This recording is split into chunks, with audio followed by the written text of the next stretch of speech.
68세. 평생 누군가의 엄마로 누군가의 아내로 살았습니다. 그런데 어느 날 자식들의 단톡방에서 이런 메시지를 보게 됐어요. 엄마 집 팔아도 되지 않나? 그 순간 그녀는 깨달았습니다. 내 집이 언제부터 남의 것이 됐는지, 내 노후가 언제부터 협상 대상이 됐는지, 내 인생이 언제부터 당연한 희생이 됐는지. 이 이야기는 한 여성이 처음으로 자기 인생의 주인이 되기로 결심한 순간에 관한 것입니다. 복수가 아닙니다. 단절도 아닙니다. 늦었지만 처음으로 자기 편을 들어준 사람의 이야기입니다. 당신의 집은 누구의 것입니까? 당신의 노후는 누가 정합니까? 당신의 인생은 누가 삽니까? 지금부터 정숙 씨의 이야기를 시작합니다. 끝까지 함께 하시려면 구독과 좋아요 잊지 마세요. 일부 당연해진 희생. 정숙 씨는 오늘도 새벽 5시에 눈을 떴어요. 어제와 다르지 않은 하루. 아니, 어제보다 조금 더 조용한 하루였습니다. 부엌 시계 초침 소리가 유난히 크게 들렸어요. 아직 내가 살아있긴 한가 보다. 정숙 씨는 혼잣말을 중얼거리며 부엌으로 향했습니다. 밥을 짓고 국을 끓이고 반찬을 꺼냈어요. 하지만 숟가락은 쉽게 들리지 않았습니다. 누굴 위해 차리는 밥이었지 이제는 나밖에 없네. 정숙 씨는 문득 예전 일을 떠올렸어요. 아이들이 어렸을 때, 열이 펄펄 끓던 밤. 남편은 야근이었고 정숙 씨는 아이를 업고 병원까지 뛰어갔습니다.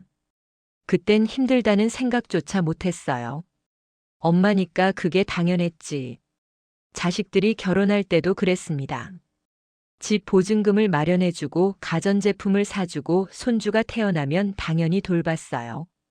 누군가 한 번도 묻지 않았습니다. 엄마는 괜찮으세요? 대신 늘 들었던 말은 이거였어요. 엄마밖에 없어서요. 정숙 씨는 그 말이 고마운 줄 알았습니다. 자신이 필요한 사람이라는 증거라고 생각했어요. 하지만 지금 생각해보면 그건 고마움이 아니었어요.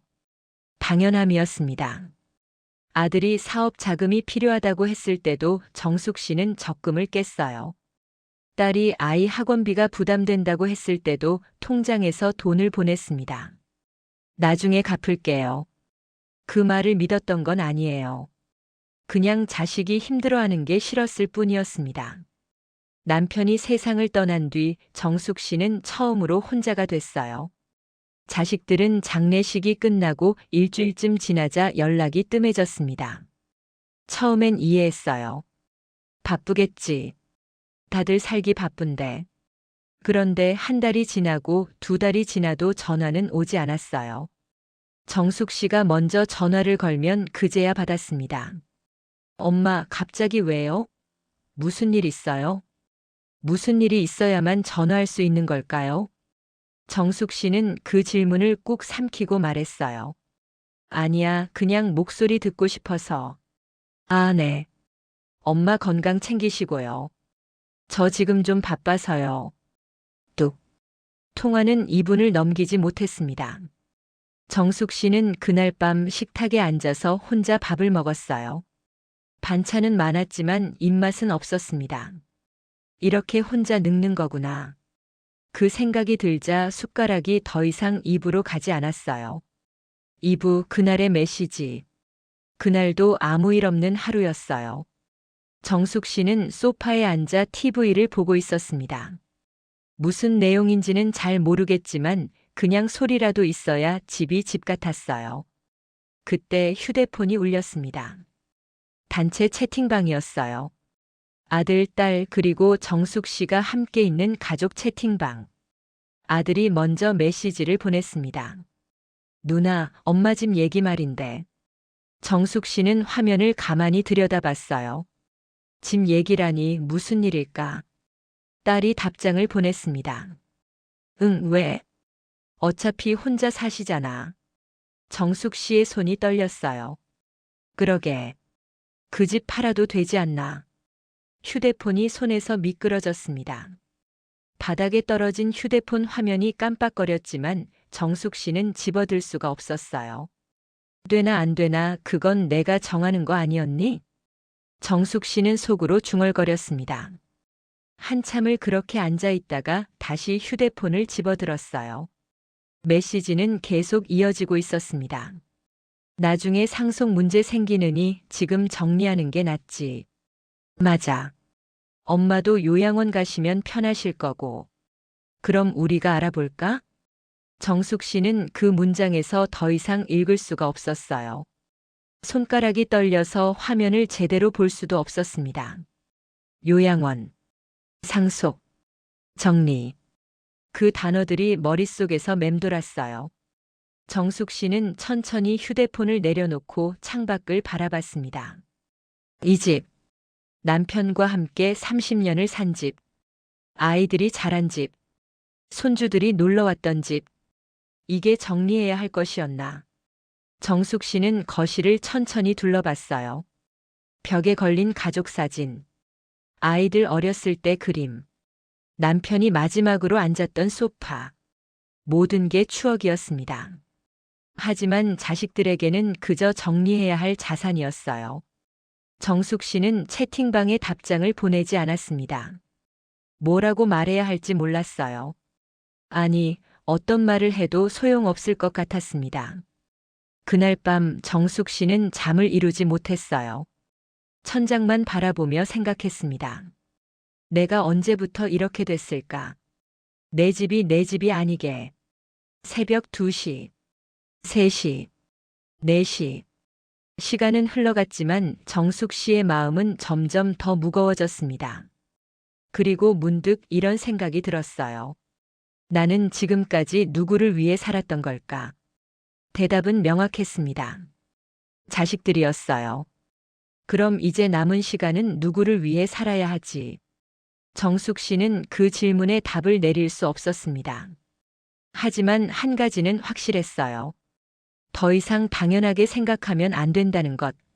내 집이, 내 노후가, 내 인생이 남의 계획표가 되어서는 안 된다는 것. 정숙 씨는 그날 밤 처음으로 자신을 위한 생각을 시작했습니다.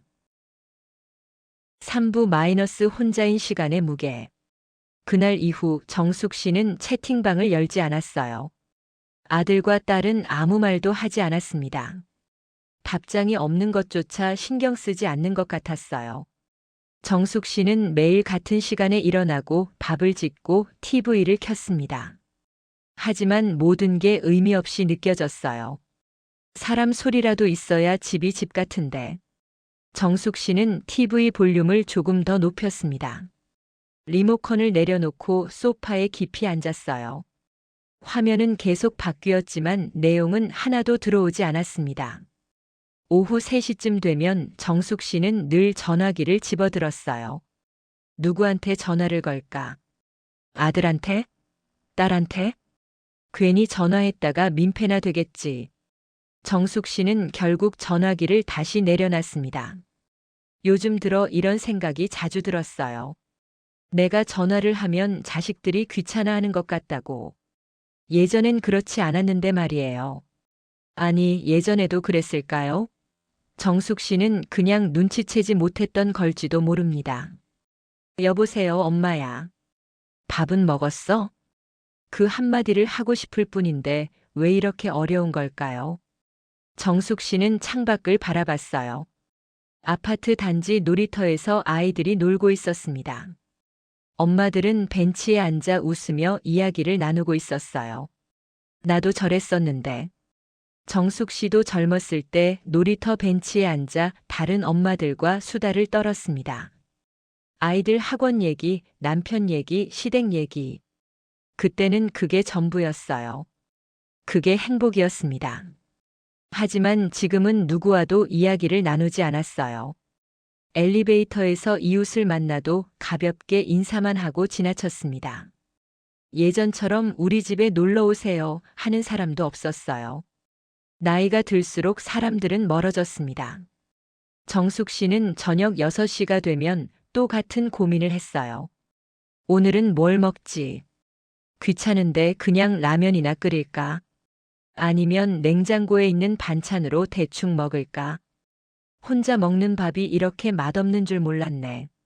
정숙 씨는 한숨을 쉬며 냉장고 문을 열었습니다. 반찬은 많았어요. 일주일 전에 만든 것들이 그대로 있었습니다. 먹을 사람이 없으니 상하기 전에 버려야 했어요. 이것도 결국 나 혼자 먹으려고 만든 건데. 정숙 씨는 반찬통을 하나씩 꺼내며 쓴웃음을 지었습니다. 밤이 되면 더 외로웠어요. TV를 끄고 나면 집은 너무 조용했습니다.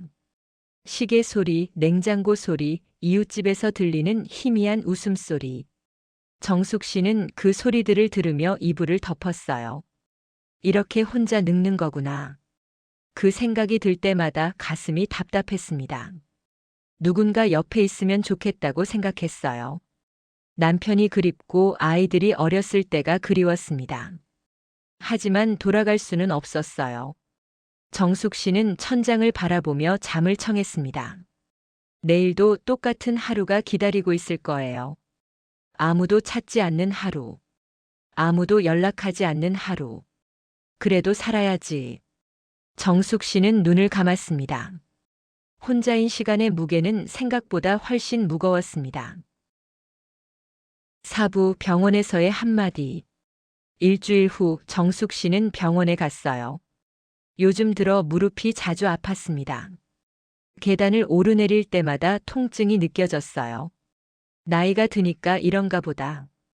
정숙 씨는 혼자 중얼거리며 병원 접수를 했습니다. 대기실에 앉아 기다리는 동안 주변을 둘러봤어요. 대부분 나이 든 사람들이었습니다. 하지만 정숙 씨와 다른 점이 있었어요. 다들 누군가와 함께 왔다는 것. 딸과 함께 온 할머니, 아들과 함께 온 할아버지, 며느리와 함께 온 어르신. 정숙 씨만 혼자였습니다. 정숙님 들어오세요. 간호사가 이름을 불렀어요. 정숙 씨는 천천히 일어나 진료실로 들어갔습니다. 의사는 차트를 보다가 고개를 들었어요. 혼자 오셨어요? 네. 의사는 잠시 정숙 씨를 바라봤습니다. 무릎 관절염이 좀 진행됐네요. 앞으로는 보호자랑 같이 오세요. 정숙 씨는 웃었어요. 다들 바빠서요. 의사는 아무 말도 하지 않았습니다. 그냥 고개를 끄덕이고 처방전을 끊었어요. 그 침묵이 더 아팠습니다. 정숙 씨는 약국에서 약을 받고 집으로 돌아왔어요. 현관문을 열고 들어서는 순간 또다시 그 고요함이 밀려왔습니다. 다녀왔습니다. 아무도 없는 집에 인사를 했어요. 대답은 없었습니다. 정숙 씨는 소파에 앉아 약봉지를 내려놓았습니다. 의사의 말이 계속 맴돌았어요. 앞으로는 보호자랑 같이 오세요. 보호자.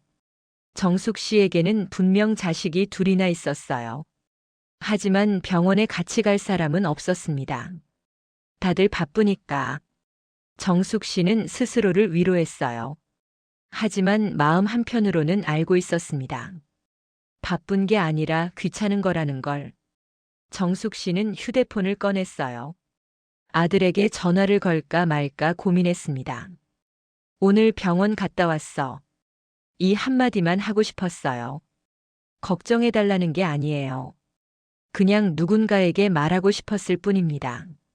하지만 결국 전화를 걸지 못했어요. 괜히 걸었다가 걱정 끼치면 안 되지.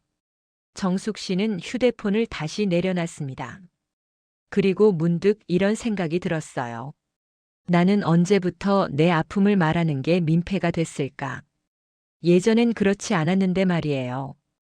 아이들이 어렸을 땐 정숙 씨가 조금만 아파도 걱정했습니다. 엄마 괜찮아요? 병원 가야 하는 거 아니에요? 그때는 그 걱정이 부담스러웠어요.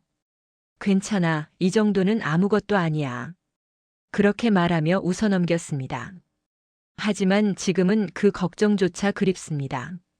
정숙 씨는 약봉지를 집어들고 한 알씩 꺼냈어요. 한 알, 두 알, 세 알. 이걸 언제까지 먹어야 하나? 의사는 말했습니다. 관절염은 완치되는 게 아니라 관리하는 거라고. 정숙 씨는 물과 함께 약을 삼켰어요. 쓴맛이 목을 타고 내려갔습니다. 창밖을 바라보니 해가 지고 있었어요. 또 하루가 가는구나. 정숙 씨는 소파에 기대어 눈을 감았습니다. 혼자 아프고 혼자 병원 가고 혼자 약 먹고 이게 앞으로 남은 시간 동안 계속될 일상이었어요. 정숙 씨는 한숨을 길게 내쉬었습니다. 그래도 버텨야지. 하지만 언제까지 버틸 수 있을지 정숙 씨 자신도 확신할 수 없었습니다. 오부 통장과 현실. 병원에서 돌아온 다음 날 정숙 씨는 서랍을 열었어요.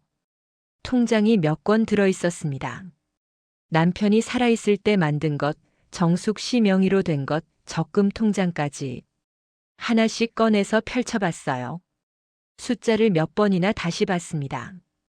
이걸로 얼마나 버틸 수 있을까? 병원비, 생활비, 관리비. 매달 나가는 돈을 계산해 봤어요. 종이에 하나씩 적어 내려갔습니다. 관리비 15만 원.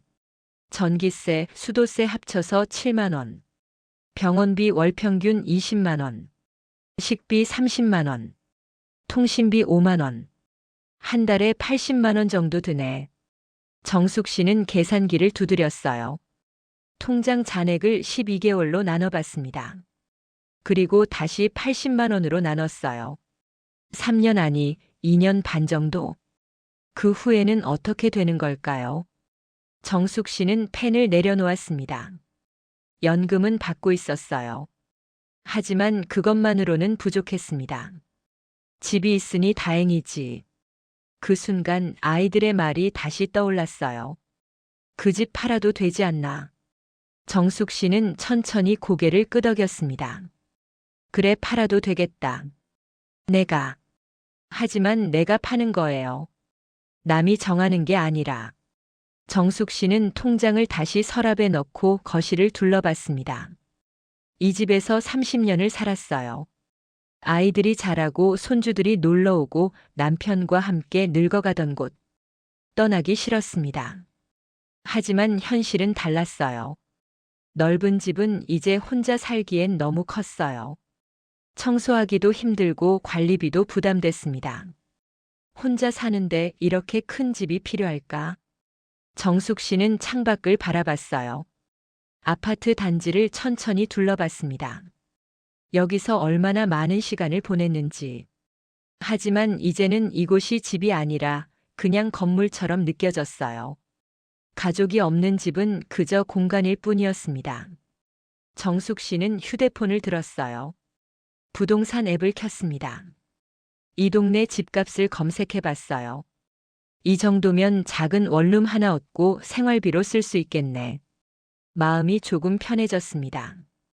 돈 걱정을 덜 수 있다는 것. 자식들한테 손 벌리지 않아도 된다는 것. 그게 정숙 씨에게는 중요했어요. 내 돈으로 내 노후를 살아야지. 정숙 씨는 스스로에게 다짐했습니다. 하지만 여전히 두려웠어요. 이 집을 팔고 나면 진짜 혼자가 되는 것 같았습니다. 마지막 남은 추억까지 정리하는 것 같았어요. 정숙 씨는 소파에 앉아서 가족 사진을 바라봤습니다. 아이들이 어렸을 때 찍은 사진. 남편과 함께 여행 갔을 때 찍은 사진. 온 가족이 모여 찍은 명절 사진. 그때는 정말 행복했는데. 정숙 씨는 사진을 쓰다듬었어요. 하지만 사진 속 그 시간은 이미 지나갔습니다. 돌아갈 수 없었어요. 이제는 나를 위해 살아야 할 시간이야. 정숙 씨는 사진을 내려놓고 일어났습니다. 부동산에 가기로 마음먹었어요. 무서웠지만 더 이상 미룰 수 없었습니다. 혼자서라도 해야 했어요. 정숙 씨는 옷을 갈아입고 거울을 봤습니다. 68세. 주름진 얼굴. 하얗게 샌 머리. 이 나이에 새로운 시작이라니. 쓴웃음이 나왔어요. 하지만 동시에 이런 생각도 들었습니다. 늦었지만 그래도 시작은 할 수 있잖아. 정숙 씨는 현관문을 열었습니다. 바깥 공기가 얼굴에 닿았어요. 차갑고 신선했습니다. 정숙 씨는 천천히 걸음을 옮겼습니다. 두렵지만 나아가야 했어요. 멈춰 있으면 아무것도 변하지 않으니까. 내 인생은 내가 정한다. 정숙 씨는 그 말을 되뇌며 걸었습니다. 6부 부동산 문 앞에서. 부동산은 집에서 걸어서 10분 거리에 있었어요. 정숙 씨는 천천히 걸으며 주변을 둘러봤습니다. 이 동네에서 30년을 살았지만 오늘따라 낯설게 느껴졌어요. 부동산 간판이 보였습니다. 정숙 씨는 그 앞에서 멈춰 섰어요. 유리문 너머로 책상에 앉아 있는 직원이 보였습니다. 들어가야 하는데 발이 떨어지지 않았어요. 문을 열었다가 닫았습니다. 이 나이에 무슨 큰 결정을 해. 정숙 씨는 한숨을 쉬었어요. 하지만 다시 생각했습니다. 큰 결정이라도 해야지. 누가 대신 내 노후 살아줄 것도 아닌데. 정숙 씨는 다시 문 앞에 섰어요. 손을 문손잡이에 올렸습니다. 하지만 여전히 망설여졌어요. 이 문을 열고 들어가면 모든 게 시작되는 거예요. 집을 내놓고 이사를 가고 새로운 곳에서 살게 되는 거. 정말 괜찮을까? 정숙 씨는 자신에게 물었습니다. 대답은 없었어요. 확신도 없었습니다. 하지만 한 가지는 확실했어요. 지금처럼 살 수는 없다는 것. 돈 걱정하며 자식들 눈치 보며 혼자 외롭게 지낼 수는 없었습니다. 그래, 들어가자. 정숙 씨는 깊게 숨을 들이마셨어요. 그리고 문을 열었습니다. 딸랑. 문 위에 달린 종이 울렸어요. 부동산 직원이 고개를 들었습니다. 어서 오세요. 안녕하세요. 정숙 씨는 어색하게 인사했어요. 직원은 친절하게 웃으며 의자를 권했습니다. 앉으세요. 무엇을 도와드릴까요? 정숙 씨는 의자에 앉았어요. 손을 무릎 위에 가지런히 놓았습니다. 저기 집을.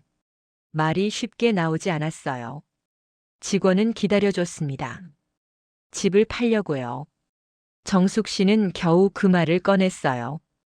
아, 매매하시려고요? 어느 아파트세요? 여기 바로 앞에 있는 아파트요. 백이동. 아, 거기요. 평수가 어떻게 되세요? 정숙 씨는 대답했습니다. 직원은 컴퓨터를 두드리며 시세를 확인했어요. 요즘 이 동네 시세가 괜찮아요. 급하게 파실 건 아니시죠? 아니요, 급하진 않아요. 그냥 정리하려고요. 그럼 적정 가격에 내놓으시면 금방 나갈 거예요. 직원은 서류를 꺼내며 설명하기 시작했습니다. 등기부등본, 매매계약서, 중개수수료. 정숙 씨는 고개를 끄덕이며 들었지만 절반도 이해하지 못했어요. 혹시 가족분들은 다 동의하셨어요? 직원이 물었습니다. 정숙 씨는 잠시 멈칫했어요. 네, 제 집이니까요. 아, 명의가 어머님 단독이시구나. 그럼 문제 없으시겠네요. 직원은 웃으며 서류를 정리했어요. 그럼 일단 등기부등본 떼오시고 다음 주에 다시 오세요. 그때 정식으로 매물 올리겠습니다. 네, 알겠습니다. 정숙 씨는 일어났어요. 부동산 문을 나서는데 다리에 힘이 풀렸습니다. 벤치에 앉아 숨을 고르며 하늘을 올려다봤어요. 내가 지금 뭘 하고 있는 거지? 후회가 밀려왔습니다. 하지만 동시에 조금은 홀가분하기도 했어요. 이제 시작이구나. 정숙 씨는 천천히 집으로 돌아왔습니다. 현관문을 열고 들어서니 익숙한 공간이 보였어요. 하지만 오늘따라 더 이상 내 집 같지 않았습니다. 곧 떠나게 되겠지. 정숙 씨는 거실을 천천히 걸으며 구석구석을 둘러봤어요. 아이들이 뛰어다니던 복도, 남편이 신문을 읽던 소파, 온 가족이 밥을 먹던 식탁, 모든 게 추억이었습니다. 고마웠어, 이 집. 정숙 씨는 벽을 쓰다듬었어요. 떠나는 건 슬펐지만 이제는 받아들여야 했습니다. 과거에 매달려 있을 수는 없었어요. 나도 이제 내 길을 가야지. 정숙 씨는 창밖을 바라보며 중얼거렸습니다. 해가 지고 있었어요. 하지만 내일은 또 새로운 해가 뜰 거예요. 정숙 씨도 마찬가지였습니다. 끝이 아니라 새로운 시작이었어요. 7부 들통. 일주일 후 집이 매물로 나갔어요. 정숙 씨는 부동산과 계약을 마치고 조용히 집에서 기다렸습니다. 아무에게도 말하지 않았어요. 하지만 비밀은 오래가지 않았습니다. 그날 오후 아들에게서 전화가 왔어요. 엄마, 집 내놨다면서요? 정숙 씨는 숨이 멎는 것 같았습니다. 응. 왜 우리랑 상의도 안 해요? 아들의 목소리가 높아졌어요. 정숙 씨는 침착하게 대답했습니다. 너희는 이미 상해 끝냈잖아. 뭐라고요? 채팅방에서. 집 팔아도 된다고. 전화기 너머로 침묵이 흘렀어요. 그건 그냥 말이었어요. 정숙 씨는 웃음이 나왔습니다. 쓴 웃음이었어요. 말이었겠지. 너의 인생에선. 엄마, 왜 이러세요? 나는 원래 이런 사람이었어. 정숙 씨는 차분하게 말했어요. 그냥 너희가 몰랐을 뿐이야. 아들은 뭐라고 말하려다가 한숨을 쉬었습니다. 누나한테 전화할게요. 그래 해. 정숙 씨는 전화를 끊었어요. 손이 떨렸지만 후회는 없었습니다. 30분 후 딸에게서 전화가 왔어요. 엄마, 정말 집 파시는 거예요? 응. 왜요? 갑자기? 정숙 씨는 창밖을 바라보며 대답했습니다. 갑자기가 아니야. 계속 생각했어. 그래도 우리랑 얘기는 하셨어야죠. 얘기? 너희가 먼저 했잖아. 팔아도 된다고. 딸의 목소리가 작아졌어요. 그건 그냥 말이었어요. 정숙 씨는 한숨을 쉬었습니다. 너희한테는 그냥 말이었겠지. 근데 나한테는 아니었어. 엄마. 나는 그 말 듣고 일주일 내내 잠을 못 잤어. 내 집이 언제부터 남의 것이 됐나 싶어서. 정숙 씨의 목소리가 떨렸어요. 그래서 결정했어. 내가 팔기로. 남이 정하기 전에. 엄마, 우리가 잘못했어요. 그렇게 말한 건 정말 잘못했어요. 딸이 울먹이며 말했습니다. 그러니까 집 파는 건 다시 생각해 보세요. 정숙 씨는 고개를 저었어요. 물론 딸은 볼 수 없었지만. 아니야. 이미 결정했어. 왜요? 왜 그렇게까지 하세요? 왜냐하면. 정숙 씨는 잠시 말을 멈췄습니다. 나도 이제 내 인생을 살고 싶어서. 무슨 말씀이세요? 지금도 엄마 인생 사시잖아요. 정숙 씨는 쓴웃음을 지었어요. 그렇게 보였니? 나는 평생 너희 인생을 살았는데. 엄마. 됐어. 이제 그만하자. 나는 작은 집으로 이사 갈 거야. 혼자 살기 편한 곳으로. 우리가 자주 찾아뵐게요. 그러니까 집은 그냥. 정숙 씨는 말을 끊었습니다. 자주 찾아온다고. 언제 찾아왔니? 딸은 대답하지 못했어요. 정숙 씨는 계속 말했습니다. 지난 석 달 동안 너희가 몇 번 왔는지 알아? 명절 한 번. 그게 다야. 죄송해요, 엄마. 우리가 잘못했어요. 미안하다는 말은 이제 됐어. 나는 괜찮아. 정숙 씨는 조용히 말했어요. 너희도 너희 인생 살아. 나도 내 인생 살게. 엄마, 그렇게 말씀하시면 내일 저녁에 와. 할 얘기가 있어. 정숙 씨는 전화를 끊었습니다. 소파에 주저앉아 한동안 아무 말도 하지 못했어요. 가슴이 답답했습니다. 자식들을 원망하고 싶지 않았지만 서운한 건 어쩔 수 없었어요. 그래도 이렇게라도 말해야 했어. 정숙 씨는 눈물을 닦았습니다. 울고 싶었지만 참았어요. 이제는 눈물 흘릴 시간이 아니었습니다. 결정할 시간이었어요. 행동할 시간이었습니다. 정숙 씨는 일어나서 냉장고를 열었어요. 내일 저녁 뭘 해줄까? 자식들이 좋아하는 음식을 생각했습니다. 마지막으로 이 집에서 함께 밥을 먹는 날이 될 거예요. 정숙 씨는 천천히 재료를 꺼내기 시작했습니다. 8부 작은 원룸. 2달이 지났어요. 집은 생각보다 빨리 팔렸습니다. 정숙 씨는 짐을 정리하고 새로운 곳으로 이사했어요. 엘리베이터 없는 3층 원룸이었습니다. 이삿짐 센터 아저씨들이 짐을 날라주고 갔어요. 정숙 씨는 계단 중간에 앉아 숨을 골랐습니다. 젊었을 땐 이 정도 계단 뛰어다녔는데 무릎이 아팠지만 참을만 했어요. 천천히 일어나 3층까지 올라갔습니다. 원룸 문을 열었어요. 좁았습니다. 예전 집 거실만도 못한 크기였어요. 부엌과 거실이 한 공간에 있었고 작은 방 하나가 전부였습니다. 정숙 씨는 짐 상자들을 둘러봤어요. 이걸 어디에 다 풀지? 하지만 이상하게 마음이 편했습니다. 좁지만 내가 선택한 곳이었어요. 누가 정해준 게 아니라 내가 직접 골랐습니다. 정숙 씨는 상자를 하나씩 열기 시작했어요. 그릇, 옷, 이불, 책.